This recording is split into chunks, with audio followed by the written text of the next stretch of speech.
Olá! Hoje no Mundo Político, o balanço dos resultados do primeiro turno das eleições. A reeleição de Romeu Zema em Minas e as perspectivas para o seu segundo mandato.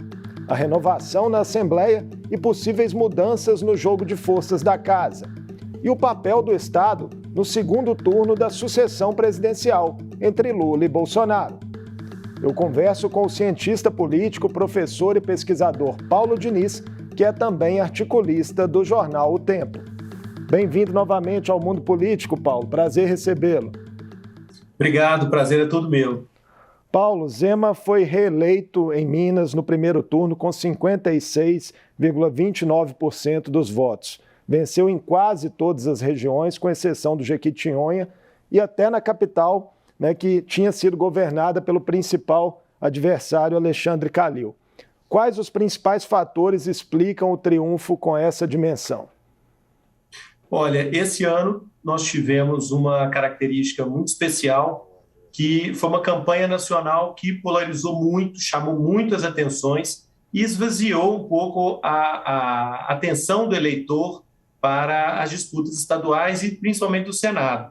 Então, o eleitor mineiro teve menos tempo para se concentrar sobre a conjuntura estadual, né? Não teve uma análise destacada e, nesse sentido, considerou que o governo vinha num caminho estável, né? Acho que a palavra-chave é estabilidade, e decidiu por manter dessa forma. Então, acredito que não foi uma eleição que chamou tanto a atenção do mineiro, e ele, considerando a estabilidade do quadro, achou melhor deixar como está. E tivemos um voto Lula-Zema bastante forte no interior, aí, repetindo alguns fenômenos que já tinham ocorrido na política mineira em tempos relativamente recentes, Lulécio e Dilmasia. Isso mesmo. É porque são eleições que acontecem separado, né? Apesar da votação ser uma só, as eleições, as campanhas acontecem de forma separada. Então, você tem um grupo com uma determinada argumentação, às vezes até em datas diferentes, pedindo voto para deputados estaduais, federais, governadores, senadores, e outro grupo com outras armas de propaganda, com outro acesso ao tempo de televisão, pedindo votos para presidente. Então, nem sempre, a gente espera um pouco uma certa sincronia, mas no andamento das campanhas, essa sincronia não existe. Então, na verdade, nem é tão estranho assim que o resultado seja um pouco díspare, né? Quem acompanha um pouco as campanhas vê que os formatos, os ritmos são de campanhas bem diferentes. Isso para não mencionar as alianças que às vezes são feitas no nível do município, né? Com o mesmo prefeito, às vezes se aliando com um grupo na eleição nacional, com alguns atores que fazem a campanha da presidente e se aliando com outros grupos que fazem a campanha para o governo do Estado. Isso também não é algo tão novo assim, apesar de que é sempre uma surpresa, né? A gente imagina que até pela apresentação gráfica dos partidos, o eleitor vai ver isso como uma coisa só, mas não necessariamente, né? As mecânicas não são as mesmas.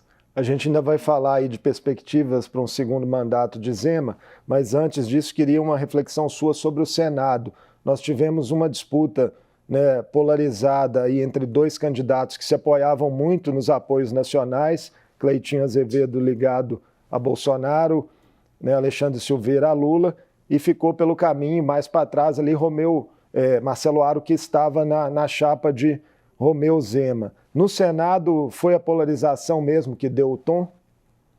No Senado é um caso interessante, eu até escrevi sobre isso há algumas semanas. O Cleitinho Azevedo e o André Janones, que também foi muito bem votado para deputado federal, eles se destacaram muito em 2018, surgiram como figuras novidades, né? Nessa nova política de redes sociais, de compartilhamentos de WhatsApp, nessa nova dinâmica da política, os dois se destacaram muito.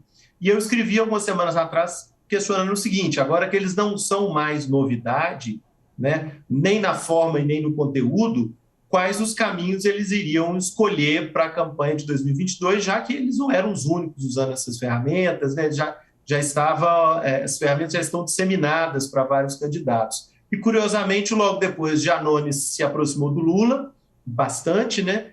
E Cleitinho se aproximou muito do Bolsonaro. Então eu vejo um pouco no sentido que você falou, né? Dos apoios tendo trabalhado muito, né? Especialmente no caso do Cleitinho, mas não é uma história que começou com o apoio de Bolsonaro, é uma história que culminou com o apoio de Bolsonaro, porque ela, na verdade, ela aconteceu muito mais na forma como o eleitor mineiro digeriu nos últimos 4 anos esse novo formato de política, né? Como foi a relação com o parlamentar eleito e esse contato por lives e por interativo e tal, isso foi uma coisa que a gente não sabia como que ia chegar agora, depois de 4 anos, para o eleitor. Cleitinho canaliza uma espécie de voto antissistema? Não mais, não mais. Inclusive está na minha coluna dessa semana, pós-eleições, né? Ele foi o antissistema, mas agora ele, né, e como símbolo, né, e Janones também, em paralelo, são o antissistema que agora encontraram os seus nichos aí dentro do sistema, né? A maior parte dessa da revolta eleitoral de 2018, ela foi para a direita, foi para o conservadorismo, né? E uma parte um pouco menor foi para a esquerda, principalmente ali na figura do Janones, mas principalmente acho que essa atitude antissistema virou um corpo político ali, ideológico bastante nítido. Zema enfrentou, né, voltando a falar agora das perspectivas para um segundo mandato dele, ele enfrentou forte oposição na Assembleia nessa primeira gestão. E a taxa de renovação da casa ficou em 32%, menor índice histórico. Mas o governador já afirma que terá apoio de pelo menos 40 deputados a partir de 2023. O retrato indica isso mesmo na sua avaliação? As eleições aí para a presidência da casa no início do ano que vem serão ali um teste de fogo para o governador?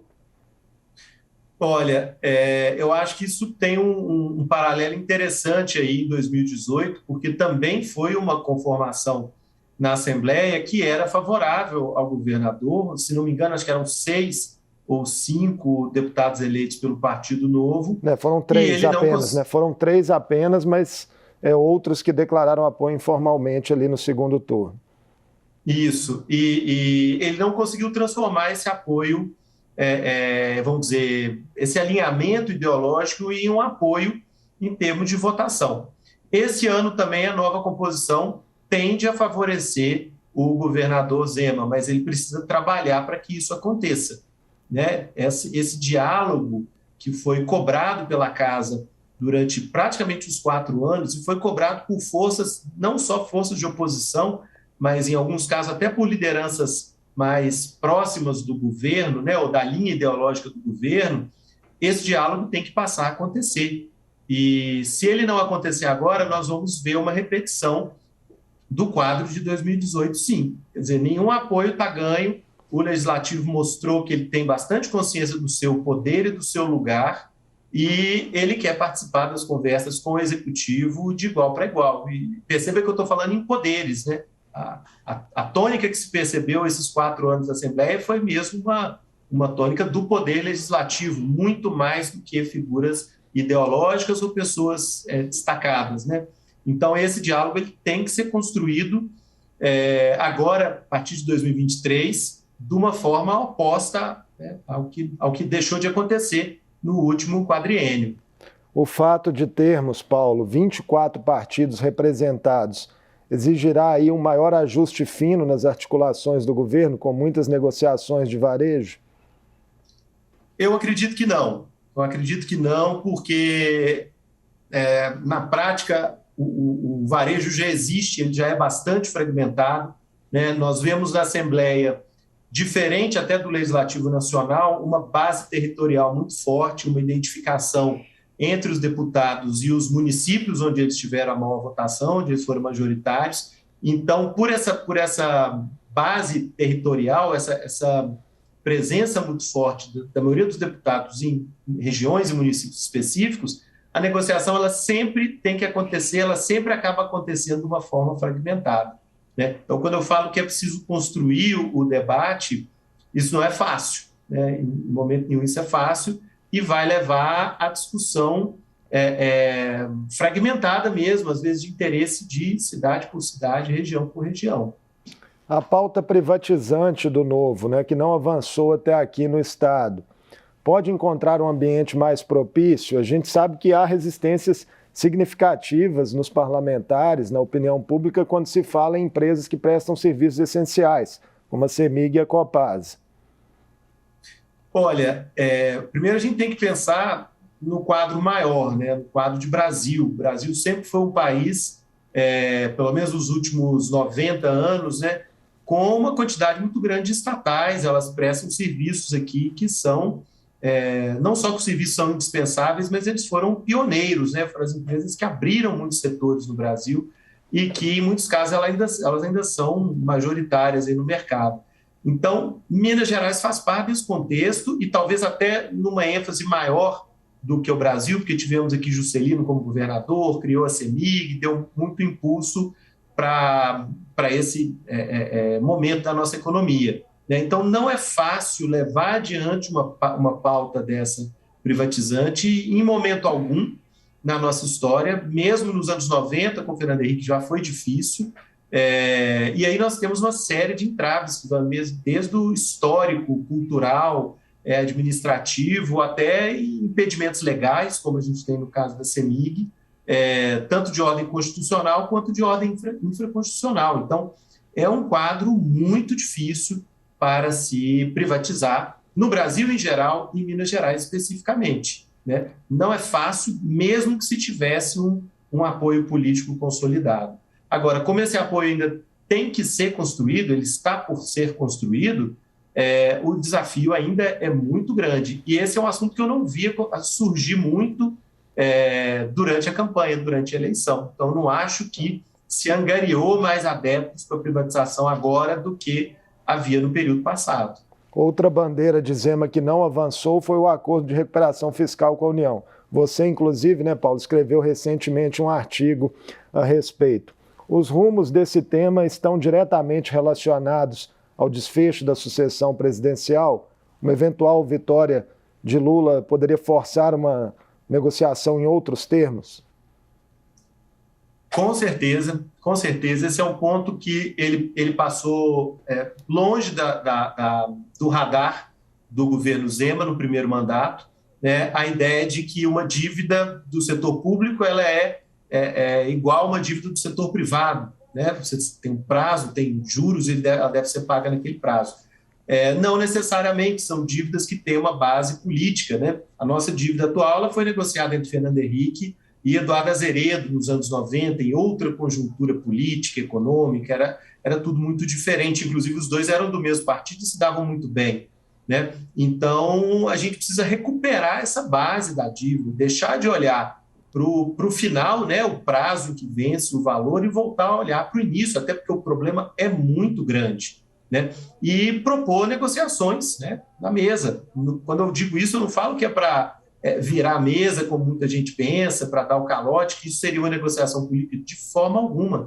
É retomar uma negociação assim como ela foi feita nos anos 90 e levou ao acordo atual.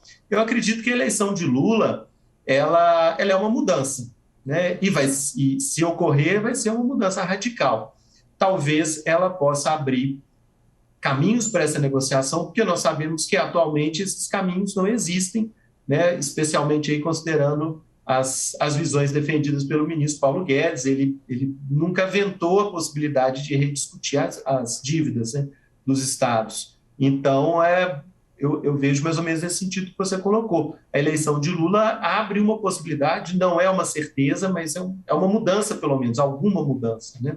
E se Bolsonaro for reeleito, aí a tendência seria talvez de mais facilidade para viabilizar esse acordo, né, nos termos que está colocado atualmente. Aí nesse caso não é bem não é bem a negociação da forma como ela aconteceu nos anos 90, que foi uma negociação completa, né? O regime de recuperação fiscal ele é um pacote fechado e cabe a Minas Gerais aceitá-lo ou não, né? Parece que pouquíssima coisa foi flexibilizada para nós e é um pacote ou pegue ou deixe, né? Então isso é muito pouco quando você fala de dois entes federados, né? que têm autonomia igual, né? Nós não temos na nossa Constituição nenhuma hierarquia entre a União e o Estado, né? E, inclusive os municípios, os três são autônomos da mesma forma, né? Então, não é o tipo de negociação que se faz entre dois entes que são igualmente autônomos, né? Esse é um grande problema, recuperar a autonomia de Minas e ter uma negociação de igual para igual com o governo federal. Vamos falar agora, então, Paulo, do papel de Minas nesse segundo turno da sucessão presidencial. Considerado todo o contexto, né, um alinhamento maior de Zema-Bolsonaro desde 2018, você acredita que o governador trabalhará enfaticamente pelo presidente agora no novo round da disputa? Hoje tem uma declaração do governador à imprensa, mais cedo, de que apoiar o PT é impossível, que está conversando, né, do ponto de vista partidário, com o Novo, com o PL, para possivelmente anunciar uma posição até amanhã. Olha, enfaticamente, eu acho que esse apoio não deve acontecer, né? O governador ele se coloca enfaticamente em oposição ao PT, mas em momento algum, inclusive nesses 4 anos de mandato, em momento algum ele esteve disposto a defender mesmo, né, o governo Bolsonaro em situações polêmicas e, às vezes, em outras nem tão polêmicas. Ele pode, sim, declarar um apoio, eu acho que isso é possível, mas se engajar em uma campanha e colocar o seu prestígio na linha por Bolsonaro, eu acho muito pouco provável que ele faça, né? Houve aí alguns momentos, como aquela carta dos governadores contrária à política de saúde de Bolsonaro durante a campanha, que Zema não assinou, né? Ou seja, ele demonstrou apoio ao Bolsonaro, mas nada muito enfático. Eu não me lembro de uma situação em que ele tenha erguido a voz e colocado isso em primeiro plano. Então, não acho que vai ser agora que vai acontecer. Mas eu acho provável, sim, que ele declare um apoio oficial, um apoio formal. Então, você acha que há uma distância, por exemplo, entre uma declaração de apoio oficial e, efetivamente, a máquina do Estado trabalhar por Bolsonaro? Eu acho que existe uma distância muito grande e eu acho que é essa distância que Zema não está disposto a percorrer, né? Inclusive, aí já é uma avaliação pessoal minha, né? Bolsonaro, ele capta alguns desgastes que ele não precisaria captar, né? Ele compra alguns inimigos, ele desenvolve algumas inimizades, ele desgasta a própria imagem em algumas situações que ele poderia ter deixado passar. E é algo que Zema não faz, né? Zema segue aquela regra, né? Isso aí é uma característica aí bem evidente, que o silêncio é de ouro, né? Antes de falar algo que ele se arrependa, ele se cala. E isso, para o político, é uma qualidade muito grande. Uma avaliação minha, eu acho que essa aproximação é muito enfática a Bolsonaro, não aconteceria por causa dessa divergência entre os dois. Bolsonaro não pensa 2 vezes na hora de entrar numa briga, e Zema pensa 30 vezes e, de preferência, não entra nessa briga, né? Isso traria desgastes para Zema que ele normalmente, né, busca evitar. A condição de governador reeleito, né, no segundo maior colégio eleitoral do país pode levar Zema a pensar em planos nacionais. O Novo teve um resultado ruim a nível federal, né? 75%, perdeu 75% dos deputados federais, não foi um bom resultado. Há quem acredite que Zema pode, inclusive, sair do partido e se filiar a outro partido de centro-direita. Pois é, o desempenho do Partido Novo, né, principalmente nas eleições, comprova um pouco essa primeira análise que eu fiz logo no pós-apuração, né, de que aquela insatisfação, aquela revolta do eleitor em 2018, ela não existe mais, ela agora foi canalizada para um conservadorismo ali bem nítido, né, com alguns partidos, principalmente em torno do presidente Bolsonaro. E o Partido Novo, que captou um pouco dessa insatisfação em 2018, agora ficou órfão de todo esse eleitorado, né? Era um partido que tinha como parte do seu discurso ser contrário à política tradicional, e agora toda essa insatisfação popular migrou para a política tradicional, né? Então, o Novo perdeu um pouco o bonde, ele perdeu um pouco esse ritmo da mudança, né? E, de fato, acho que para o governador Zema pensar em voos maiores, ele teria, sim, que ter uma estrutura partidária mais robusta, né? Que se distribuísse pelo país inteiro, que tivesse uma base parlamentar federal, com outros governadores e prefeitos. Isso é uma exigência básica para poder pleitear aquilo que todo mundo vai pensar nos próximos 4 anos, né? Será que Zema vai se candidatar a presidente ou não? Eu, pessoalmente, acho que sim, porque ele tem esse perfil de não ser necessariamente direita e não ser necessariamente esquerda, né? E até agora, mais de quase 4 anos aí de governo, ele conseguiu se posicionar dessa forma, como uma opção. Então, isso seria bastante valioso para um quadro nacional em 2026, sem sombra de dúvida. Falando agora dos deputados mais votados em Minas, tanto para a Assembleia quanto para a Câmara dos Deputados, estão ali parlamentares do PL, né, aliados de primeira mão de Jair Bolsonaro, né? Bruno Engler foi o deputado estadual mais votado aqui para a Assembleia, Nicolas Ferreira, o mais votado na Câmara dos Deputados, ambos com votações históricas, né, recordes aí no Estado, seguidos de deputados ligados a Lula, né, Beatriz Cerqueira, do PT aqui na Assembleia, e André Janones, do Avante. A polarização se estendeu também, né, para essa disputa proporcional, e esses deputados, né, também terão um papel central nesse segundo turno no Estado, na disputa por votos aí no interior de Minas? Sim, sim, com certeza. O PT mostrou a sua organização, né, um partido grande, um partido antigo, com uma estrutura de trabalho, de campanha já muito consolidada, né?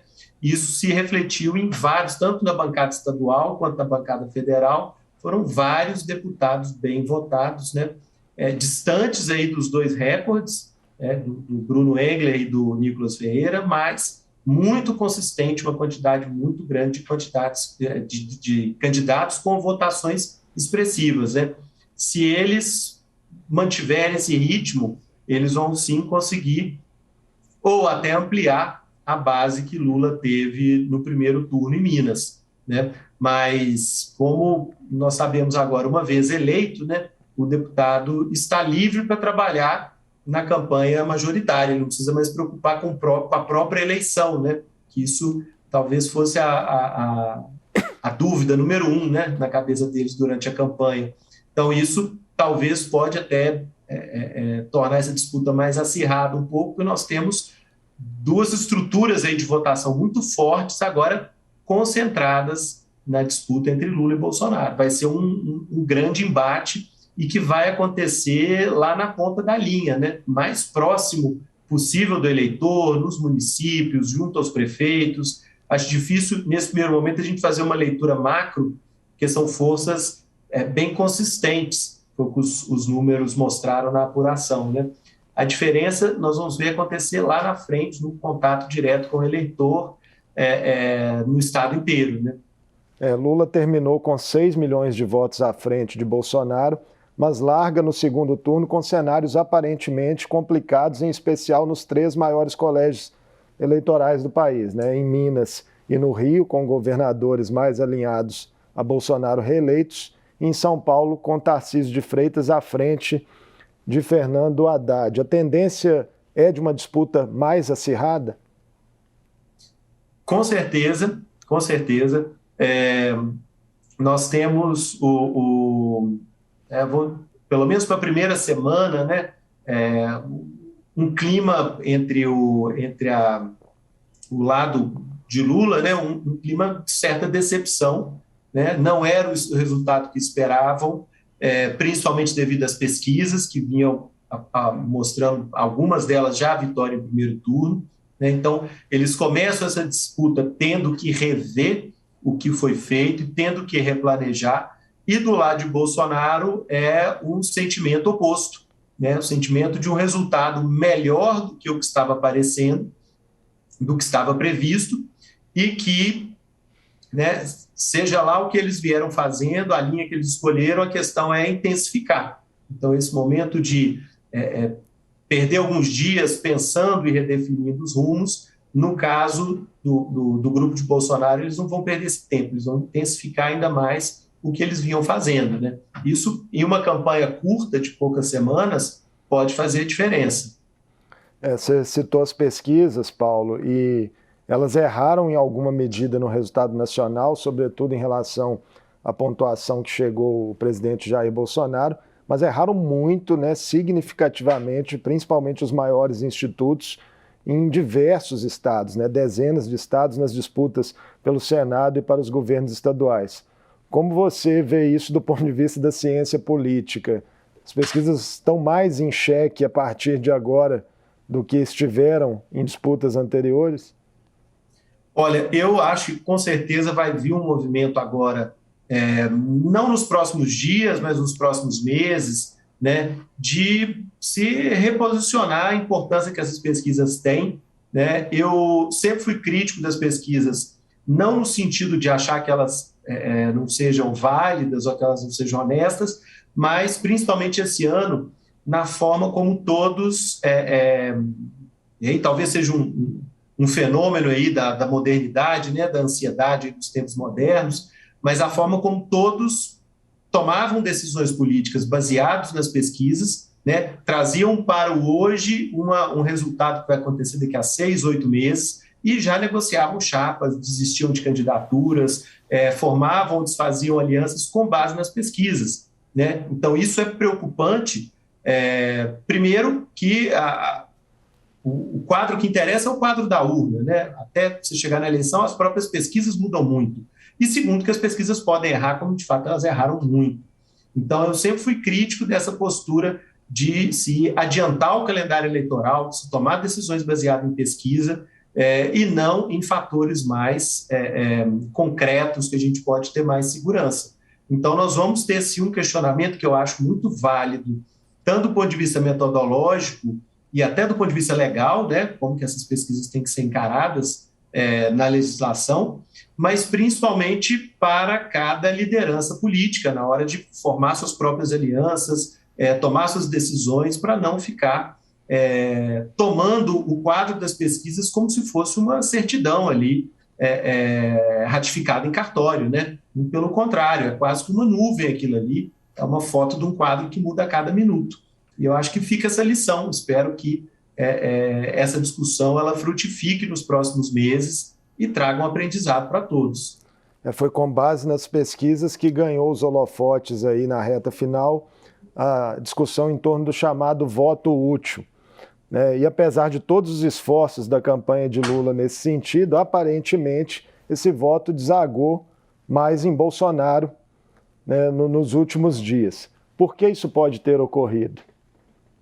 Pois é, eu descarto, eu concordo com você e eu aponto aqui, inclusive, na época que isso me chamou mais a atenção, lá em fevereiro e março, quando estavam sendo definidas as chapas, por exemplo, o João Dória ia ser candidato pelo PSDB e ele foi convencido a desistir porque o desempenho dele nas pesquisas era muito fraco, né? Isso aí faltando 6, 7 meses para a campanha, né?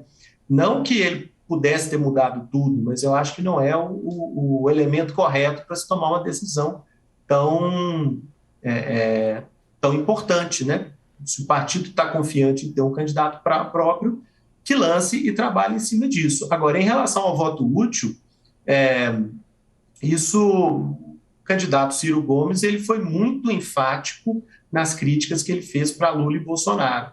Mas a máquina de campanha de Bolsonaro foi mais eficiente para recortar itens do discurso de Ciro e replicar isso como se fosse um apoio de Ciro a Bolsonaro. Nos últimos 10 dias se criou essa ideia de que Ciro apoiava Bolsonaro, o que não me parece verdade, né, dadas as críticas que sempre também fez a Bolsonaro, mas eu vejo isso muito mais como talvez uma ingenuidade do lado de Ciro, de não imaginar que o seu discurso poderia ser encampado pelas partes, né? Mas o efeito foi considerável, assim como você apontou. E como você imagina que Ciro Gomes, né, e também Simone Tebet e seus respectivos partidos, PDT e MDB, vão se posicionar no segundo turno? Olha, Simone, eu acredito que ela vai se declarar a favor do ex-presidente Lula, até porque a maior parte do partido dela já está, né, ou sempre declarou interesse em apoiar Lula, e acredito que Ciro também, talvez ele esteja refletindo sobre a forma de fazer declarar esse apoio, né, ou condicionar esse apoio ou algumas ações específicas, né, porque acho muito complicado que ele vá aderir a Bolsonaro, também levando em conta o peso das críticas que ele fez a Bolsonaro o tempo inteiro, né? Ele tendo atacado os dois, eu ainda acho que as críticas dele a Bolsonaro foram mais graves. Paulo, hoje o colunista do jornal Valor Econômico, Bruno Caraza, lembrou que uma de duas máximas na política brasileira vai cair. Nunca um presidente no cargo perdeu a reeleição e também nunca houve uma virada do primeiro para o segundo turno na disputa para a presidência. Você tem algum palpite sobre qual dessas máximas vai cair? Olha, eu vou te falar, não é comum que eu não dê palpites, viu? Eu sempre tenho um palpite na ponta da língua, mas nesse caso eu esperaria uns 10 dias para ter uma base melhor para poder fazer as minhas apostas. Por quê?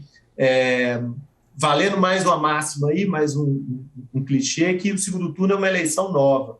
Como eu falei, Bolsonaro chega motivado, chega embalado, e a equipe de Lula vai ter que repensar algumas coisas, né? A relação com a mídia digital também ela está pesando mais a favor de Bolsonaro. Enfim, tem muita coisa nessa disputa que não é muito matemática, não é uma previsão que se fecha por completo. Então, eu acredito que nós temos que ver os primeiros movimentos deles, como que eles se organizam para essa nova campanha, para poder ter um panorama mais claro. Mas hoje eu digo que qualquer coisa é possível. Se fosse fazer uma aposta, eu apostaria 50% em cada um, viu? Acho que está em certo pé de igualdade nesse momento inicial, pós-apurações. Serão 4 semanas intensas e de fortes emoções pela frente, né? Vamos aguardar as cenas dos próximos capítulos. Obrigado por essa conversa conosco no Mundo Político, analisando todo o cenário do primeiro turno das eleições, Paulo Diniz. Eu agradeço o convite e mando um abraço para todos os nossos espectadores aí em Minas Gerais inteira. Até a próxima. Tchau.